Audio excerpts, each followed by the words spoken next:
ನಮಸ್ಕಾರ ಸ್ನೇಹಿತರೆ, welcome back to my YouTube channel. ಇವತ್ತಿನ ರೆಸಿಪಿ ಗೋಧಿ ನುಚ್ಚು ಅಥವಾ ಗೋಧಿ ಕಡಿ ಪಾಯಸ ಮಾಡ್ತಾಯಿದ್ದೀನಿ.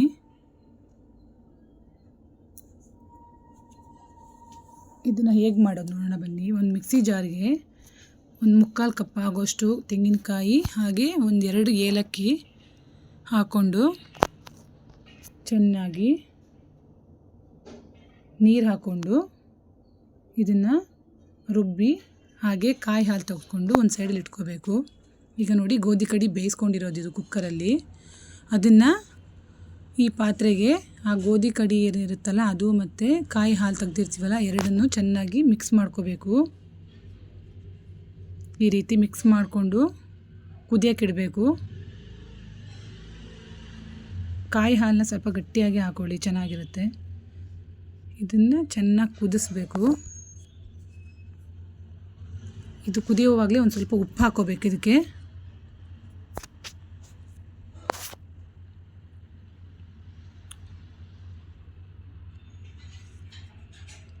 ಈಗ ನೋಡಿ, ಅರ್ಧ ಕಪ್ ಆಗೋಷ್ಟು ಬೆಲ್ಲ ಹಾಕ್ಕೊತಿದ್ದೀನಿ.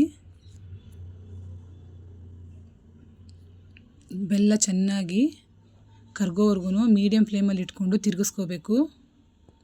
ಹಾಗೆ ಇದಕ್ಕೆ 3-4 ಲವಂಗ ಹಾಕೋಬೇಕು ಫ್ಲೇವರ್ಗೆ. ನೋಡಿ, ಈಗ ಬೆಲ್ಲ ಎಲ್ಲ ಕರಗಿದೆ, ಈ ರೀತಿ ಆಗಿದೆ. ಈ ಥರ ಇಷ್ಟು ಹದದಲ್ಲಿರಬೇಕು ಇದು ಪಾಯಸ. ಈಗ ಅದನ್ನು ಸೈಡಿಗೆ ಎತ್ತಿಟ್ಕೊಂಡು ಒಗ್ಗರಣೆಗೆ ತುಪ್ಪ 4 ಸ್ಪೂನು ಹಾಕ್ಕೊಂಡು ಇದಕ್ಕೆ ದ್ರಾಕ್ಷಿ ಗೋಡಂಬಿನ ಹಾಕೋಬೇಕು. ಇದು ಚೆನ್ನಾಗಿ ಫ್ರೈ ಮಾಡ್ಕೋಬೇಕು. ಹಾಗೆ ಈ ವಿಡಿಯೋ ಇಷ್ಟ ಆಗಿದ್ದಲ್ಲಿ ಒಂದು ಲೈಕ್ ಮಾಡಿ, ಹಾಗೆ ಕಮೆಂಟ್ ಮಾಡಿ, ಹಾಗೆ ನಮ್ಮ ಚಾನಲ್ನ ಸಬ್ಸ್ಕ್ರೈಬ್ ಮಾಡ್ಕೊಳ್ಳಿ.